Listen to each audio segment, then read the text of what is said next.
And there are so many theories about this. We are bombarded with this. We see people talking about the Freemason order, the Illuminati, the international bankers, the Zionists, alien consciousness.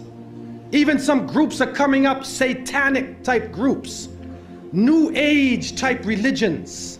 All of these coming up, and what we find in most cases is that all of these groups are worshiping a force. If you go to the highest level of these groups, you see they are doing a type of worship. It is not to God. It is not the God of Moses or Jesus or Muhammad, peace be upon them. It is another force.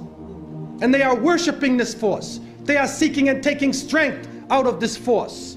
And nobody can say exactly what it is, but Muslims have the bottom line. And Allah has told us, قُلْ جَاءَ الْحَقُّ وَزَهَقَ الْبَاطِلِ إِنَّ الْبَاطِلَ كَانَ زَهُوقًا. The truth has come, and falsehood will vanish, because surely falsehood is a perishing, vanishing thing. The Prophet, peace be upon him, said, there would come in the end of time great liars, kadhabun, dajjalun, to the point where they are false Christs, claiming to be false prophets, would lead you astray. And they will come to you with a type of speech that you nor your parents have ever heard of before. Beware of them. Beware that they take you astray. Beware that they put you into a fitna, a trial, and a temptation. And so the Prophet, peace and blessings be upon him, did not speak from himself. And we are witnessing today, with the advent of the new technology, that human beings have the ability to send information throughout the planet simultaneously.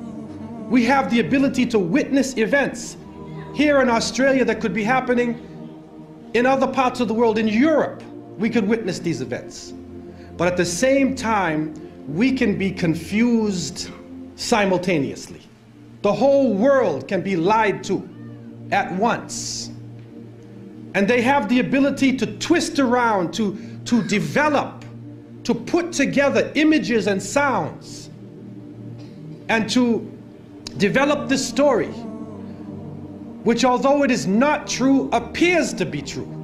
And you know it's not true, but you watch it as though it is true, and it affects the way you think. And so, as the Prophet, peace be upon him, said, Sadaqa Rasulullah alayhi salatu wasalam, they will come to you with a type of speech that you nor your parents have ever heard of before. You have never heard this thing before. Sadaqa Rasulullah alayhi salatu wasalam. The masses of the people become helplessly preoccupied. Their lives are now bombarded with a series of cultural events. And these cultural events start to become the most important things in their lives. The World Cup, the Major League Series, the rugby, the cricket, the hockey, the tennis. Whatever the sport may be, we see whole nations coming behind sports. And the national heroes become sporting people. Even in Saudi Arabia, even in our own Muslim countries, the national heroes are now the soccer players. Who kicks the little ball inside of a net? He becomes the hero of the nation when people are dying on the ground. But yet we become preoccupied with this. And it becomes a type of indoctrination happening to us. And with the use of powerful music playing on our emotions, with videos now being taken to the furthest extremes in the planet, people's thinking processes are changing. People are now in love with the superheroes, even confused about their own identity, trying to change themselves, change the color of their hair, change their eyes, change the way they dress, change the way they talk, on a global level. And then we see drug addiction reaching a point that humanity has never seen before. And after traveling to over 36 countries, looking at the Muslims and being with them, I have found that in all of the communities, that the young people are being confused with drugs. It is pouring into our countries. No matter what form it takes, cocaine, LSD, psychedelic, depressants, put you up, put you down, confuse you, but create a false world and give you a false dependence so that you become dependent on the chemical. You forget about Allah. Your God becomes the pusher. Your God becomes the chemical. And so creating this dependency amongst the masses of the people. And then we see lethal social diseases being spread. And it is said that in Southern Africa, and Allah knows best what this really is, but they say that in some parts of Southern Africa, 1 out of every 4 people is HIV positive. Then we see the planet malfunctioning. We're supposed to be rising in technology. Our life is supposed to be getting better, but the very planet that is created in order to serve us is malfunctioning. The air is becoming polluted. The water is becoming polluted. The animals are dying. They are cutting down the rainforests. They are destroying forms of life. And now we are getting strange forms of cancer. Other diseases, other lumps and tumors and things popping up in our bodies that we have never seen before. And it is happening all over the planet. The world changes. Those who are connected to the electronic technology are put into a state of fear. And images are being placed in front of their eyes, as the images were before. And these images are connected to the geopolitical situation. Don't be fooled.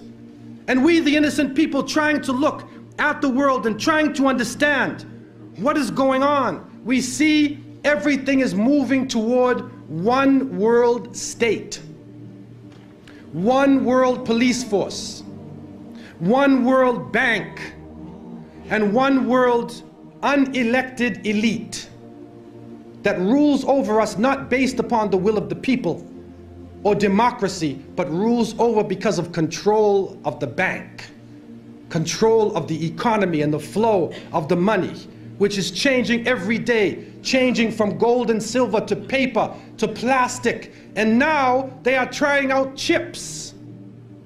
They're putting chips in somebody's head. They tried it in Florida. And if you can take anything from me, don't ever let anybody put a chip inside of you. Don't let them do it to you, man. A microchip. And they say, no, it can do you a lot of good. If you're diabetic, it will say you're diabetic. But the problem we're facing is, what else can happen with that chip? What else can be done to the chip? Your emotions could be controlled. Your mind could be controlled. You could even be killed. Wal-iyadu billah. And so the Quran and the Hadith, the revelation gives the Muslim the bottom line. And we need to work from the bottom line up, instead of from the confusion to the bottom line. And when we go to the bottom line, we find that the Quran talks about in the beginning of time, when Allah subhanahu wa ta'ala had created the creations, and then He created Adam alayhi salam. And He turned to His angels, and amongst the angels was a jinni named Iblis. May Allah protect us from him. There was a jinni amongst them who was so pious and so knowledgeable, he was given a place with the angels. The angels could not disobey Allah. And so Allah told them in the oft repeated verses, Usjudu li Adam fasajadu illa Iblis. He told them, bow down to Adam, and all of them bow down except Iblis. And Surah Al-Kahf told us, Kana min al-jinn. He was jinni. He was not a fallen angel.